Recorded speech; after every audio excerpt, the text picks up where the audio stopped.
Praise lord, హల్లెలూయా. దేవునామానికి స్తోత్రాలు. మీ అందరికీ నా వందనాలు తెలియజేస్తున్నాను. ఈ దినం కొరకు దేవుడు సిద్ధపరిచినటువంటి మాటలు. ప్రియ సహోదరి సహోదరుడా, నీవు ప్రార్థన చేసి ఎన్ని దినములైంది? గత కాలంలో శ్రద్ధతోటి క్రమంగా ప్రతిదినం ప్రార్థించేటువంటి నీవు ఎన్ని దినములైంది నీవు ప్రార్థన చేసి?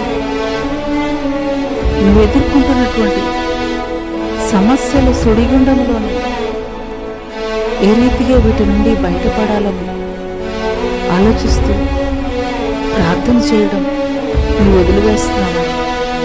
ప్రార్థన చేయడం మర్చిపోయావా? అయితే ఈ మాటలు దేవుడు నీ కొరికే మాట్లాడుతున్నాడు. నాకు మొర్రపెట్టుము, నేను నీకు ఉత్తరం ఇచ్చేదను. నీవు గ్రహింపలేని గొప్ప సంగతులను, గూఢమైన సంగతులను నీకు తెలియజేద్దును. హల్లెలూయా.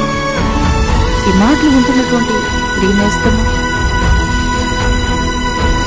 నువ్వు ఎదుర్కొంటున్నటువంటి సమస్యలను బట్టి ఆ సమస్యల వలయంలో ఎటు రీతిగా బయటపడాలో, ఏ రీతిగా ఆలోచన చేయాలో, నువ్వు ఎదుర్కొంటున్నటువంటి పరిస్థితులను బట్టి సతమతమైపోతూ ఆలోచిస్తున్నావా?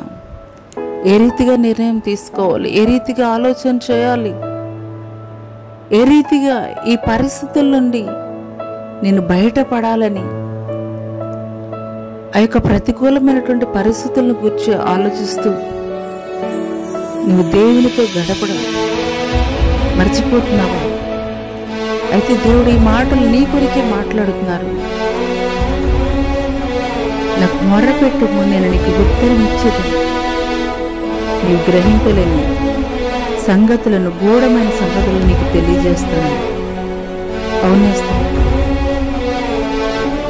నీ యొక్క సమస్యని గురించి నీవు ఆలోచిస్తే పరిష్కారం దొరకలేదేమో, కానీ నీ సమస్యల్ని దేవుని ఎదుట పెట్టినట్లయితే, ఆయన పాదాల యొక్క నీ మోకరిల్లి ప్రార్థించగలిగినట్లయితే గనక ఆయన నీకు జవాబు ఇచ్చేటువంటి వాడిగా ఉంటాడు.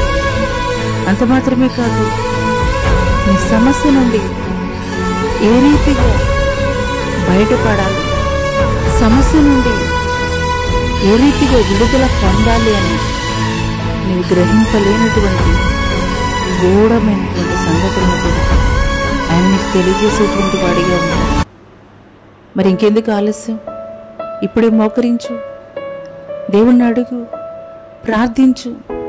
అయ్యా, ఇంతవరకు కూడాను నా సమస్యను బట్టి నేను ఏ రీతిగా వాటిని అధిగమించాలని నా యొక్క సొంత నిర్ణయాలు, సొంత ఆలోచనలు చేసి నేను నష్టపోయిన దినాలు చాలయ్యా. కానీ ఈ మాటలు మీరు నా కొరికే మాట్లాడుతున్నారని నేను నమ్ముతున్నానయ్యా.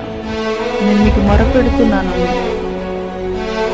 నువ్వు దేవుని సన్నిధిలో ప్రార్థించగలిగినట్లయితే మరి నిశ్చయముగా దేవుడు నీ ప్రార్థనకి జవాబిస్తాడు. అంత మాత్రమే కాదు, నువ్వు ఎలాంటి పరిస్థితుల్లో చిక్కుబడిపోయినప్పటికీ కూడాను వాటి నుండి ఏ రీతిగా విడుదల పొందాలో దేవుడు నీకు ఆలోచన చెప్పి నీ పరిస్థితుల నుండి దేవుడు నీకు విడుదల ఇచ్చేటువంటి వాడిగా ఉన్నాడు.